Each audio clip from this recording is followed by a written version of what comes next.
Olá a todos, pessoal. Nesse episódio de hoje, Guilherme Tech, vídeo opinião do canal, participação de Gaia aí, né?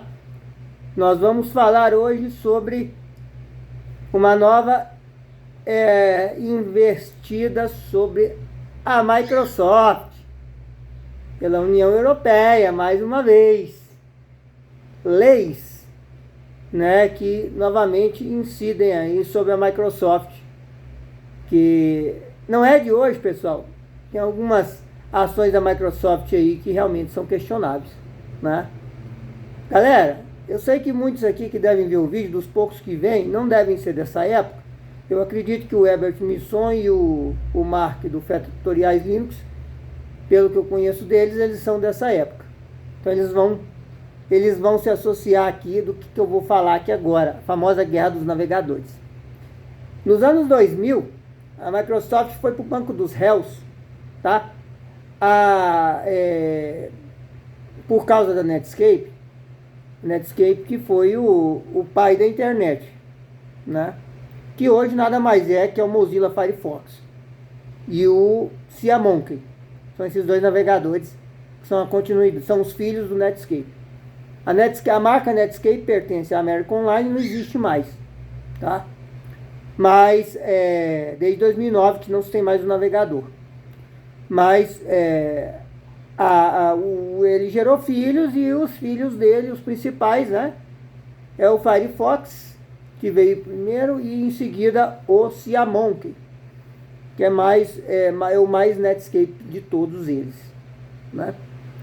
Na época, pessoal, nos anos 2000, durante a Guerra dos Navegadores, a Netscape alegou a Microsoft de monopólio.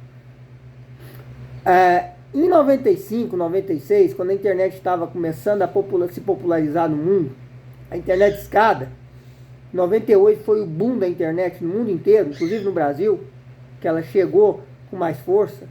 Começaram a surgir os provedores aqui, aí vem nascer provedores como o Universo Online, né, o famigerado UOL, Brasil Online, que ainda existe, ainda tem até e-mail, que é o BOL, né, e tantos outros aí, IG, né, IG, e depois tinha uns outros também aí, IBEST, aí começaram a surgir aqueles discadores, aquelas coisas, né. Antes disso, né, quando a internet estava começando a mostrar para que veio, a Microsoft, o Steve Ballmer, achava que internet não tinha futuro. Então eles não estavam nem aí. Enquanto isso, o Netscape nadava de braçada. Eram lançadas novas versões do navegador, né, do Navigator, do Communicator, né, e assim a coisa ia fluindo. E era um navegador pago, hein? Que normalmente vinha gratuito, com uma licença em CDs. Aqui no Brasil vinha muito naqueles CDs de revista. Quem lembra disso, hein? Famosa editora de Gerati, PC não sei o que lá das quantas. Eu acho que a própria editora Abril chegou a ter revista com CD. Quem lembra disso?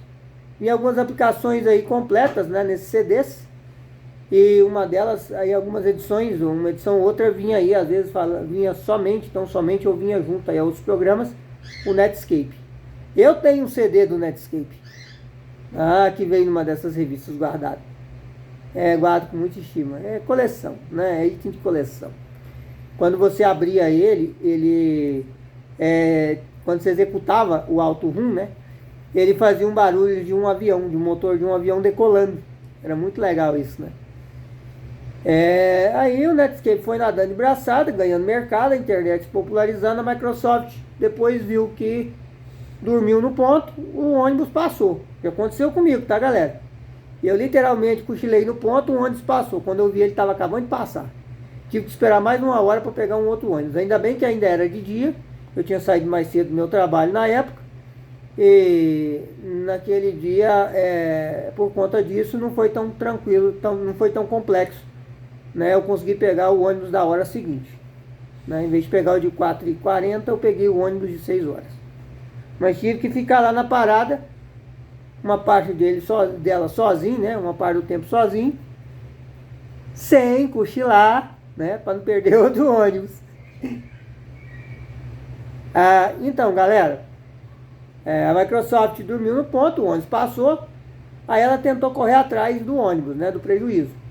O que a Microsoft fez então? Ela começou lançando um Plus para o Windows 95 chamado SR2, que já vinha com seu navegador de internet, Internet Explorer 4.0. Depois, no Windows 98, já veio com o Internet Explorer 4.0. Depois lançou, no final dos anos 90, o Internet Explorer 5. Depois lançou o Internet Explorer 6, com o Windows XP, né, que também tinha para Windows 98 e ME 2000. E assim foi. Acontece, pessoal, que a Microsoft nunca fez isso de uma forma separada. Ela embutiu isso no sistema como parte do sistema. Então, obrigatoriamente, você tinha um Internet Explorer já presente no sistema. O que fez a Netscape entender que não precisava de outro navegador para a maioria dos usuários, o que não deixa de ser um fato. E aí teve a guerra dos navegadores, né? Ela foi para os tribunais, ela e a Netscape tiveram um embate ali. E com o tempo, pessoal, a União Europeia, tá? A UE, né? Os países da União Europeia, eles chegaram ao consenso de que o seguinte: a Microsoft estava assim agindo, infringindo lei, não sei, mas ela estaria agindo de má fé com o monopólio, né, quando ela traz já um navegador previamente integrado ao sistema, sem opção de você removê-lo facilmente, sem opção do usuário escolher se ele quer Internet Explorer ou não. E assim foi e assim vem sendo até agora, quando mais uma vez, né, minha carinha subiu aí de novo para pequenininha, a Microsoft, por conta de exigências de lei da própria União Europeia, né, a Microsoft agora vai ser obrigada a disponibilizar uma maneira fácil de você não só desinstalar o Edge se você não quiser utilizá-lo, como também mudar o mecanismo de busca, tirando o Bing da barra de pesquisa do Windows, tá? Hoje, toda pesquisa que você faz aqui, ó, que não seja local, tá? Pesquisas da internet, ele vai utilizar o Bing para isso, tá bom? Então agora a Microsoft vai ser novamente obrigada a permitir que os usuários possam decidir. Eu acho isso certo, tá, galera? Como eu disse para vocês, eu gosto do Edge. O Edge não é ruim. Ele é melhor do que o Chrome, do que o navegador ao qual deu origem a ele, a Microsoft Edge Chrome. Ele é melhor, isso aí não tenha dúvida. Até no Linux ele é melhor. Mas vou falar para vocês que o fato da Microsoft empurrar o Bing, não permitir que você faça, tem um poder de configuração maior, o máximo que você consegue colocar aqui no Edge, vou abrir aqui o Edge para vocês aqui, ó, o máximo que você consegue colocar aqui, que no notebook tá só o Edge, que não tá o Edge, eu acho que tá o Opera, mas estava a página do Google, mas enfim, o máximo que você consegue mudar é essa parte inicial aqui, mas toda vez que você clica numa nova aba, tá? Toda vez que você faz isso aqui, ó, tá? Ele abre isso aqui. O que para mim, eu digo e repito, é um esgoto a céu aberto. Eu não gosto que está aqui. É complicado configurar isso aqui, eu já tentei. Não dá para engolir. Tá bom, galera? Não dá para engolir. Eu não sou obrigado a conviver com isso aqui. Não tem opção de você configurar um speed dial igual no próprio Google Chrome. Não tem opção de você fazer uma customização muito mais profunda aqui não. Tá? E vou falar para vocês que isso aqui é um dos pontos negativos do Microsoft Edge, do Edge Chrome. Né? Então, assim, ele tem um Copilot aqui, tem inteligência artificial, blá, blá, blá, blá, blá, blá, tem uns recursos aí que você pode facilmente implementar isso também no Google Chrome, mas ele tem esse problema. E eu, particularmente, não uso. Aqui no meu desktop, eu utilizo o Edge para um propósito específico. para fazer login nas contas do YouTube da minha esposa e fazer uns acessos específicos, tá? Eu não uso o Edge para mais nada. Ele não é meu navegador padrão, ele não é meu navegador de uso, tá? Ele praticamente fica aqui executando, né? Instalado no sistema, mas ele não tem mais outra utilidade nenhuma para mim, Lucas, né? Em relação aos outros navegadores que eu utilizo. Mesma coisa com toda a minha esposa. O Edge está lá. O Edge lá a gente usa para logar minhas contas, né? Duas contas minhas, para não misturar com os navegadores dela. Uma das contas é a conta da stream da rádio, que está na minha conta Google, né? Então ela abre o Edge, vai lá e faz o acesso lá e ativa e desativa a stream para ela poder fazer as lives dela, seja no Second Life, seja no YouTube, né? E é só. Ela também não utiliza o Edge. Lá no computador da minha esposa, o navegador de uso dela, o navegador que ela usa, basicamente, é o Opera. Ela gosta, o Speed Dial, muito bacana, tem seus predicados, ela se adaptou, tem os mini aplicativos ali do lado, para ela se adaptou muito bem. É um navegador baseado em Chrome hoje em dia, é o navegador mais antigo em desenvolvimento até hoje, começou lá em 94, 95, junto com o Netscape, e é o único que segue em desenvolvimento até hoje, mesmo não tendo mais uma espinha dorsal própria, mesmo não tendo uma estrutura própria, sendo hoje um navegador baseado em Chrome. Ele é o navegador mais antigo em desenvolvimento, isso aí é um fato que não podemos negar, né? Devemos colocar os pingos nos is. Ou como diz o Pavivi lá do canal do Pavinato, os tremas nos us. Eu adorava isso, né? Bom, vou fazer um cortezinho aqui, porque eu vou fazer uma coisa fria.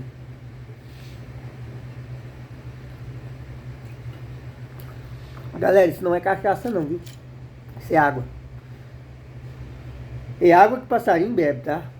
Água que passarinho não bebe. Não tô secando garrafa no bico mesmo, porque dá preguiça de ficar botando na caneca. Brincadeira. Eu pus aqui na caneca. Então, galera, o que acontece? No meu caso aqui, eu, Lucas, eu utilizo no meu desktop o Opera GX. No notebook eu estou utilizando somente o Opera GX atualmente. E aqui no meu desktop, o meu navegador principal há anos, tá? E bota anos nisso.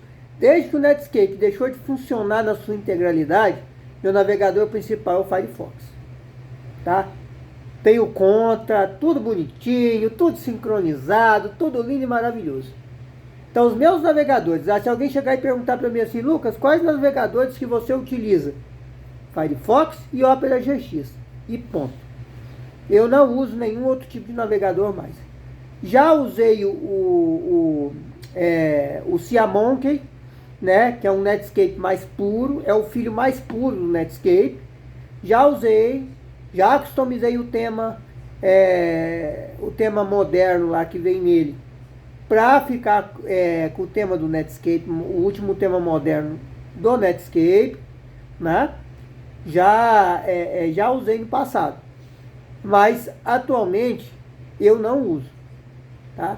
Meu navegador principal é o Firefox e o secundário, né, o que eu segundo mais uso é o Opera GX, tá? É de uso específico, né? E só. Então, como vocês podem ver aqui, ó, voltei de novo aqui para a notícia, né, do Gizmodo. No site aqui Gizmodo, né, Gizmodo BR, agora a Microsoft, a União Europeia está exigindo que a Microsoft, por lei, permita que sejam feitas essas modificações. O que eu concordo, tá, galera?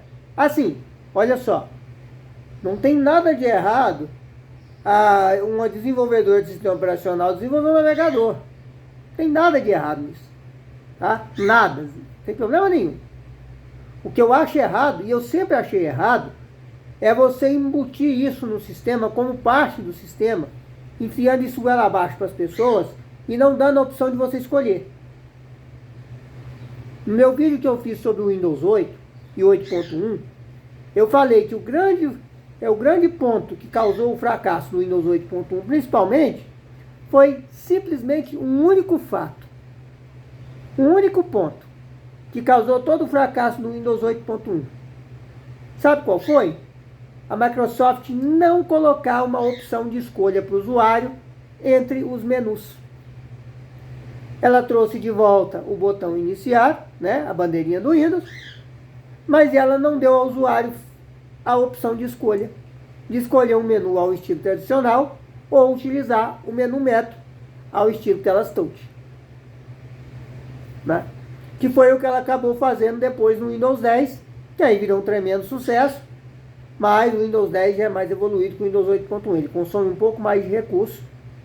A versão atual, por exemplo, quem assistiu o vídeo que eu gravei aí sobre a pergunta, né, como posso instalar o Windows 11 com 2 GB de RAM, eu falo lá, o Windows 10 hoje, 23H2, o cenário ideal para ele rodar bem, fluido, não é nem o processador. Se você for fazer um uso comum, se você não for fazer um uso igual a gente faz aqui, acessar jogo, né, plataforma de Second Life, fazer essas, se você não vai fazer isso, você vai só acessar a internet e usar um Office, não importa tanto o processador. O processador mais antiguinho vai dar conta de rodar o Windows 10. Mas é imprescindível para você ter fluidez que você tenha um SSD para instalar o Windows 10 e 4 GB de RAM. Não importa se é DDR2, não importa se é DDR3, não importa. Mas você tem que ter, para ter a fluidez, uma boa fluidez, você tem que ter. E um chipset gráfico minimamente configurável no Windows 10.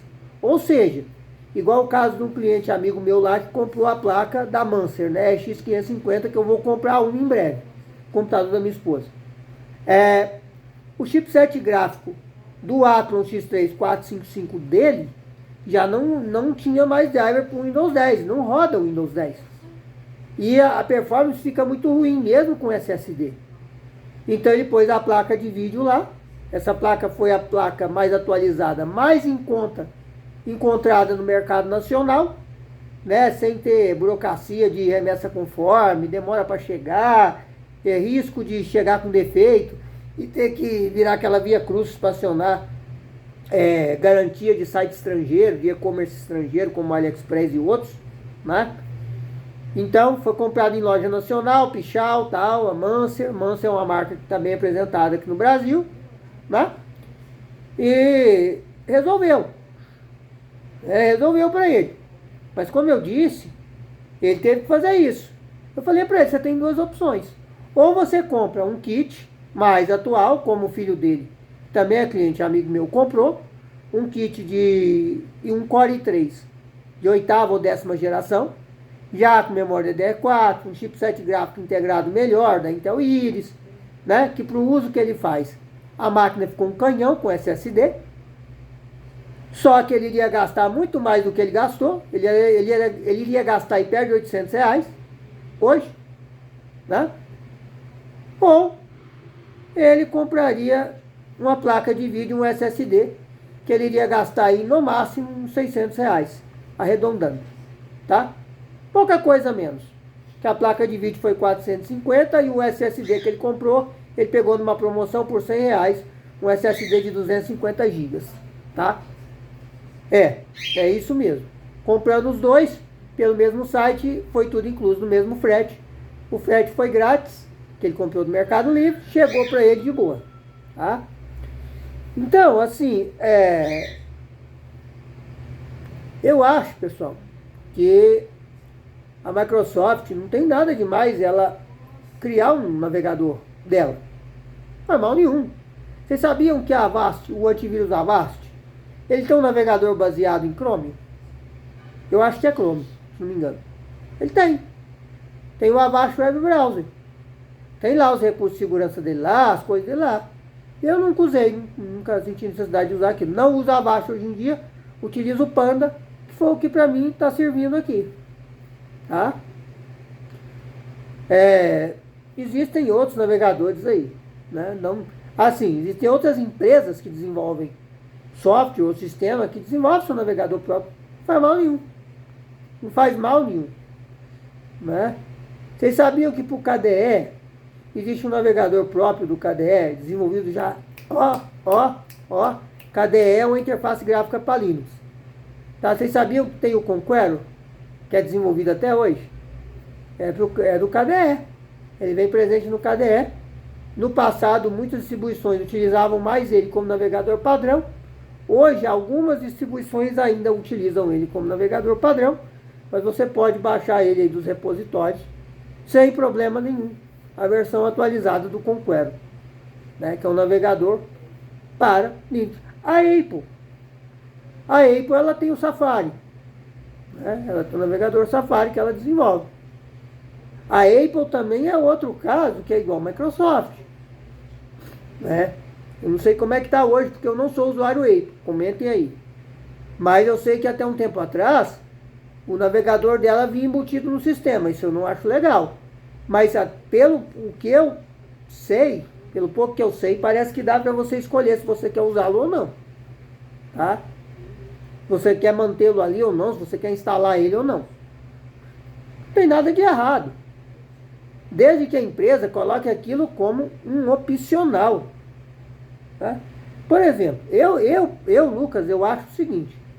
Eu acho que player de vídeo, player de áudio, visualizador de fotos, navegador web, antivírus, tá? Eu acho que essas aplicações, o Windows não tinha que trazer isso instalado. E eu sou contra. Sempre fui. Sou completamente contra. Né? Eu acho que não tem que trazer isso instalado. Eu acho que o sistema tem que dar a opção do usuário de escolher o que ele quer. Você vai abrir um arquivo JPEG, ó, escolheu o aplicativo da loja. Beleza, vai lá e escolhe. E aí você escolhe qual aplicativo você quer usar. Tá? Tem N opções aí. Então eu acho assim, que hoje praticamente está tudo na loja do Windows, igual acontece nos repositórios Linux. Então, eu não vejo por que a Microsoft trazer previamente embutido no sistema essas aplicações que eu citei. Player de vídeo, player de áudio, visualizador de foto, navegador de internet. Eu sou contra. Eu acho que quando eu compro o produto, ainda mais a versão single language, que é a Home do Windows 11, por exemplo, do Windows 10, a Microsoft tinha que me dar o direito de escolher o que eu quero usar. E não ficar com aplicações inúteis aqui no computador. Porque assim, tudo bem, eu posso colocar um outro visualizador de fotos. Eu uso o AIMP como player de música, que eu gosto. O AIMP para mim é um player excelente. Eu gosto do VLC para reprodução de vídeo. Entendeu? Então assim, eu posso colocar outras aplicações. Entretanto, continua lá. Player de áudio, player de vídeo, visualizador de foto. Continua instalado o sistema navegador web. Eu faço um pouco uso do meu Edge aqui, tudo bem. Mas se eu não usasse o Edge para nada, para que eu vou manter esse navegador aqui? E o pior, que a Microsoft faz uma coisa que eu acho isso muito errado. Ela fica te induzindo a não só utilizar o Edge, como utilizar ele da maneira que ela acha que tem que ser. Ou seja, com isso aqui. Se você faz modificação no Edge, da página inicial, tá? Você modifica lá o Edge, o que acontece? Ela fica de tempos em tempos aparecendo uma mensagem ali em cima, usar as configurações recomendadas pela Microsoft. Você tem que ficar cancelando aquilo ali, cancelando aquilo ali. Agora, já dá para você poder marcar, não exibir mais isso, eu não quero mais isso. Tá? Mas isso é chato, porque você está induzindo as pessoas a fazerem o que você acha que tem que ser. E isso está errado. E isso vai da questão de monopólio. Você querer monopolizar, isso não dá. Está errado. Então eu acho que como, ainda mais o Windows que é pago, eu pago para ter um Windows, eu pago por esse sistema operacional, né? Eu tenho que ter direito de escolher o que eu quero usar e o que eu não quero. Hoje, na loja do Windows, eu baixo tudo. Deixa o Windows, a versão Home, a Single Language. Deixa o Windows com a loja. Somente isso. Traz o Windows instalado do zero para o usuário final, somente com a loja. E lá o usuário escolhe o que ele quer baixar. Ah, eu quero usar Firefox, tem na loja. Quero usar Opera GX, tem na loja. Quero usar Chrome, tem na loja. Quero ver um visualizador de imagens, tem na loja. Quero um player de vídeo, tem na loja. Ah, o AIMP não tem na loja, até onde eu sei. Tá? Ele não está na loja do Windows ainda. Uma hora aparece. Mas você baixando o navegador de sua preferência, você vai lá e baixa uma aplicação de antivírus. Você vai lá e baixa o AIMP, caso você queira usá-lo. Né? E assim vai. Você tem liberdade. Você pagou por aquele sistema, você tem liberdade de usar as aplicações que você quiser. Se você quiser usar uma aplicação paga para gerenciar suas fotos, você pode. Se você quiser usar uma aplicação paga para poder assistir seus vídeos, para ver stream de vídeo, para ver conteúdo pago, além de vídeos locais, né? Você pode. Se você quiser usar o Deezer ao invés do Spotify, você pode. Eu uso o Spotify, tá? Mas eu acho errado ele vir previamente instalado no Windows. Se eu não quiser usar o Spotify, dá para remover, mas eu preciso fazer isso. Por que a Microsoft não me deu a liberdade de escolher o que eu quero? Ah, eu quero usar um stream de música. Ah, eu vou baixar o YouTube Music. Ah, eu vou usar o Deezer ao invés de outros. Ah, eu quero o Spotify. Dá, eu quero usar o Amazon Music. Ah, eu quero usar o iTunes. Dá a oportunidade do usuário escolher. Sem necessidade de ficar aquilo ali. Porque muitas vezes o usuário escolhe, usuário muito leigo, meramente usuário. E o que acontece? Vai entulhando coisa na máquina, porque ele não remove as outras aplicações. E não custava nada a Microsoft mandar um Windows mais enxuto possível para o usuário final. Não custava nada. A pessoa vai lá na loja e baixa a aplicação que ela quer. É basicamente isso. Então, agora vai ser, no Windows 11, vai ser totalmente possível você fazer a desinstalação do Microsoft Edge e também a remoção do Bing como mecanismo de busca no sistema. Tá bom? Espero que esse vídeo tenha sido minimamente útil para vocês. Curta, comente, compartilha. Valeu, falou e fui.